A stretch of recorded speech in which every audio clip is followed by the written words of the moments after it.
सोनपुर नाम के एक छोटे से गांव में एक गरीब किसान रामू अपनी बूढ़ी माँ सीता के साथ रहता था। रामू का बचपन बहुत ही संघर्ष में बीता था। पिता की मौत के बाद माँ ने उसे अपने आंचल में छुपा कर पाला। पेट भर रोटी भी नहीं होती थी, फिर भी माँ ने कभी रामू की पढ़ाई और संस्कारों में कमी नहीं आने दी। अब रामू बड़ा हो गया था, लेकिन किस्मत अब भी उतनी ही बेरहम थी। छोटा सा घर, फूटी चारपाई, एक पुराना बैल और बस 2 मटके, यही उनकी पूरी पूंजी थी। कुछ महीनों से माँ की तबीयत बहुत खराब चल रही थी।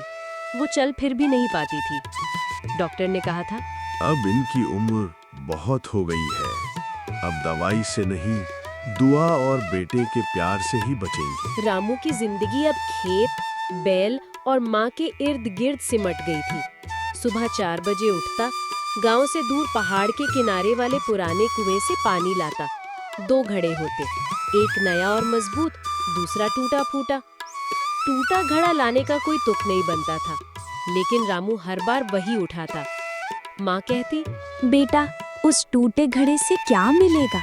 आधा पानी तो रास्ते में बह जाता है, फिजूल की मेहनत है। माँ, सब चीजों की दुनिया में कोई वजह होती है। गांव वाले भी हंसते थे।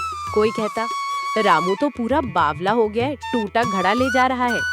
दूसरा कहता, गरीबी ने इसके दिमाग की मिट्टी पलीद कर दी है। रामू सब सुनता था, मगर किसी को जवाब नहीं देता था। उसे पता था कि उसकी मेहनत एक दिन रंग जरूर लाएगी। एक दिन माँ की तबीयत इतनी खराब हुई कि वैद्य ने कह दिया, अब ये कुछ दिन की मेहमान है, जो करना है जल्दी कर लो। रामू माँ को लेकर उसी कुएं वाले रास्ते से लेकर जाने लगा। माँ की सांसें कमजोर हो गई थी, लेकिन उस दिन जाने क्यों माँ ने रास्ते पर ध्यान देना शुरू किया। वो हैरान रह गईं। जहाँ पहले सिर्फ सूखी जमीन, कांटे और पत्थर होते थे, अब वहाँ हर तरफ हरी घास, फूल और छोटे छोटे पौधे लहरा रहे थे। रामू, ये सब कब हुआ? यहाँ तो पहले पत्थर ही पत्थर थे। जब तू कहती थी ना कि टूटा घड़ा बेकार है, उसी टूटी जगह से हर दिन थोड़ा थोड़ा पानी गिरता था। मैंने उसी रास्ते पर छोटे छोटे बीज डाल दिए थे। वो गिरे हुए पानी से धीरे धीरे हरे हो गए। आज वो पौधे, वो फूल उसी टूटी चीज की वजह से जिंदा है। माँ, बेटा, तूने तो टूटी चीज में भी भलाई देखी। यही वजह है कि तेरा दिल सबसे बड़ा है।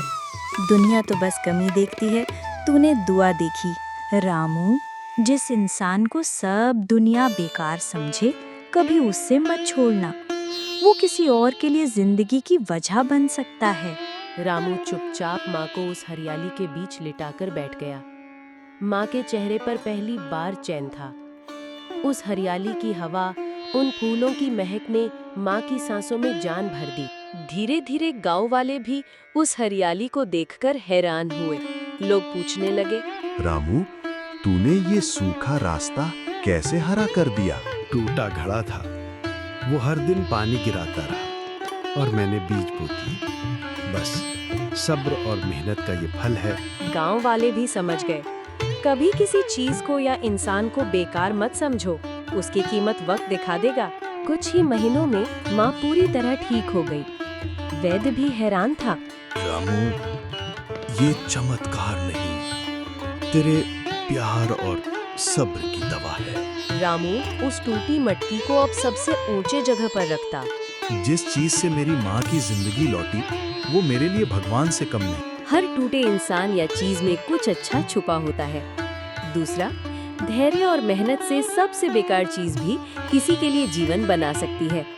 तीसरा, दुनिया जितनी जल्दी छोड़ देती है, एक बेटा उतनी देर तक थामे रहता है।